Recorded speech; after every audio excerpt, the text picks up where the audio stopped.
Why would I say that? Because the U.S. government has reclassified them both as critical minerals. And the U.S. government is in talks right now. Let me see the name of the company. They are in Interesting. talks right now with, bear with me one second. They're called Orion Resources, Orion Resource Partners. The government is in talks with them, U.S. government, to set up a multi-billion-dollar fund to invest in critical mining, minerals mining project. What is known, the U.S. Internal Development Finance Corporation, DFC, is in negotiations with Orion Resources to create a $5 billion fund for critical minerals project. The U.S. aims to secure supplies of minerals like cobalt, copper, silver, rare earths, etc., which are essential for defense, advanced tech, and reducing dependency on foreign supply chains. So, again, when you talk about now silver and platinum being added to the critical minerals list, you have massive investment coming in.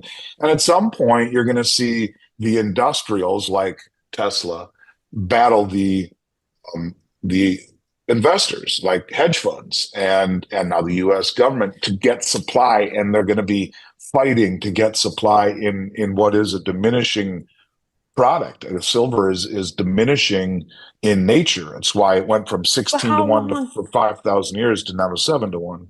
But the reason they can't do it indefinitely, Sarah, is because the market has caught on to them. And the big money in the rest of the world, in particular in the BRICS countries, has figured it out and is standing for delivery across the board. I'm going to read to you a couple of things here that might help explain just how crazy it really is right now with in London and the LBMA right now. So far, well, let's say so far there has been in the month of August, 58 since late August rather in September, for the September contract. So far, about 60 million ounces has been delivered of silver, 10,550 tons year to date.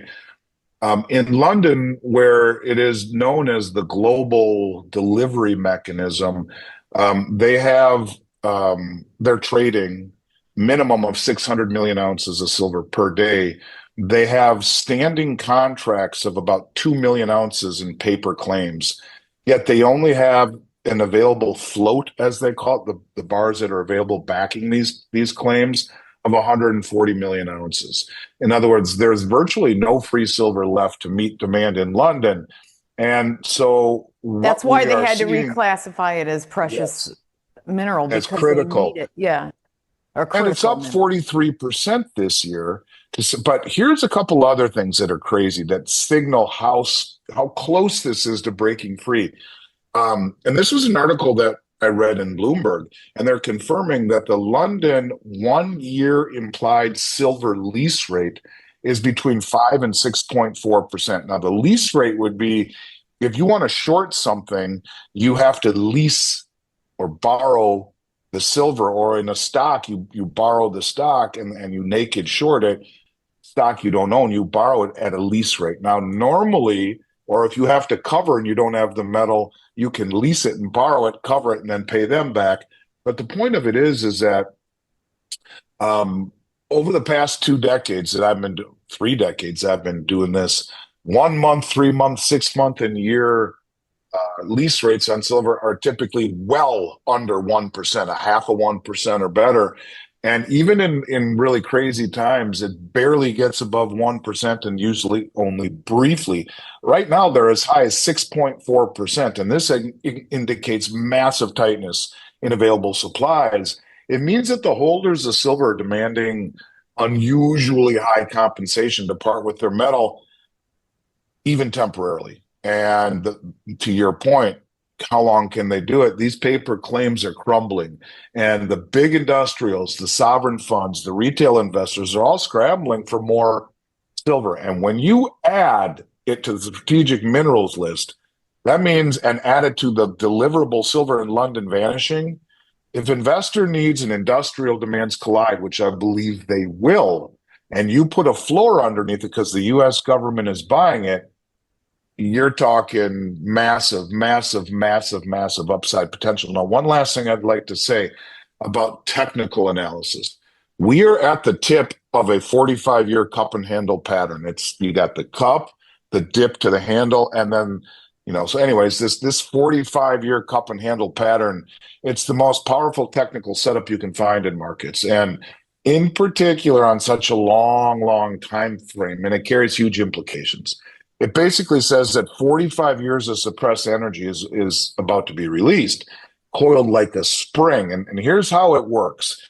If you take the cup, which is the top of the cup, in silver's case, you could call it the 1980 peak of $50. Through the decades of consolidation, the handle is the pullback and the tightening range. That would be since 2011. But once the price breaks out above the rim of the cup, which would be above $50, the pattern signals a massive new secular bull market. And the way that you calculate where you would expect it to go Yeah. next is that the rule is you take the top of the cup at 50 and then the depth down to about $4 in the early 90s, even a little bit less. That's $46 difference from 50 to 4. You add which is 46. So you add 50 plus the dip, 46, you get between 90 and $100 would be your initial target, $96. That is technical charting right there. It doesn't get bigger than that. So, you put all of this together, massive imports into the United States, like no one's ever seen this amount ever. Huge delivery problems in London, massive rehypothecation in London, 2 billion ounces in contracts that could stand for delivery with 140 million ounces available. What could go wrong? 6% plus lease rates, they're always about 12 to 15 times lower than that. I mean, the whole thing, and then now a critical minerals list, it's telling you that there is a floor under silver and that the upside is extraordinary. And you look at gold being everything that I see tells me it's being pegged to a new monetary system, and Tether showing up at this big meeting in Beaver Creek. They asked me to come, but I had other obligations, and I would have loved to go speak there because you have the very Yeah. very Yeah. inside information going on there about gold.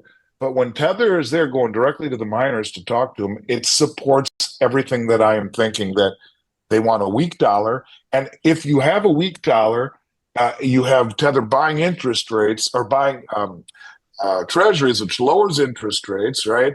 And strengthens the bond market.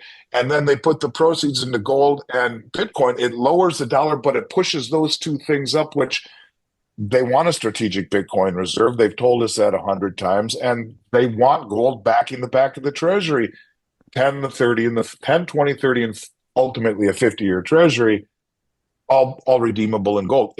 Everything is coming together, Sarah. And the moral of the story is you stay in dollars, you're destined to go broke. I am 1,000% positive of that. I don't care what you want to put, what asset you want to choose, but being in dollars right now, they're telling you they want a devalued dollar, and you're going to see it. And one last thing about gold, Goldman Sachs came out and said, well, if the market even believes for a second that the Fed has lost its independence, gold will go to 5,000. Well, Stephen Mirren is still an advisor to Trump and working on the Fed, and he is the advocate of or the author of the Mar-a-Lago Accord. Yeah, well, I mean, I think it has a lot to do. I mean, it's catchy. It has a lot to do with him and his administration's viewpoint, economic viewpoint, and Mar-a-Lago is synonymous with Trump. So I think that's why they That's what call it makes that. it. But Yep. but the whole thing all fits like a hand in glove. It truly does. And so the days of manipulating the market, I believe, are coming to a drastic end. You can only manipulate a market for an extended period of time, all the time you're speaking of, by pushing it in the direction that it is going. We have an administration who understands right now that we countries really don't want our treasuries anymore. They don't want it because of weaponization, because of inflation, because we'll never get our balance sheet in order through austerity and the tough decisions. And so you're seeing more and more inflation and a devalued dollar and lower interest rates. I mean, there is no reason that countries want to continue to hold our treasuries. I think ultimately the lower interest rates backfire and you see much higher interest rates, which destroys the bond market. And the last time, a year or two ago, when they tried to lower the front end of the market, right? The federal funds rate, which they just lowered yesterday by 25 basis points, they lowered it by 100 basis points over a few meetings. That's 1%. The 10-year treasury went up 1%.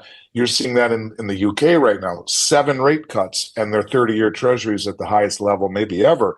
Point is that they can control the front end. The back end of the market is controlled by the bond holders, the bond buyers, and they're saying, we don't want this crap at these rates. You want to lower the front end and play these games? Well, we're going to sell our treasuries and our bonds because we expect a much higher return for what you are signaling is complete and total lack of financial or fiscal responsibility. Once again, you're continuing to print and inflate at the tune of $1 trillion every 100 days. So this is a very dynamic time. Well, But I will let me tell you, go yeah. ahead, finish your thought, and No, then I I was want just to going to throw this. say, I'll tell you that I truly believe that gold and silver are becoming integral to this administration's understanding Yeah, I think so of too. macroeconomics right I now. think so.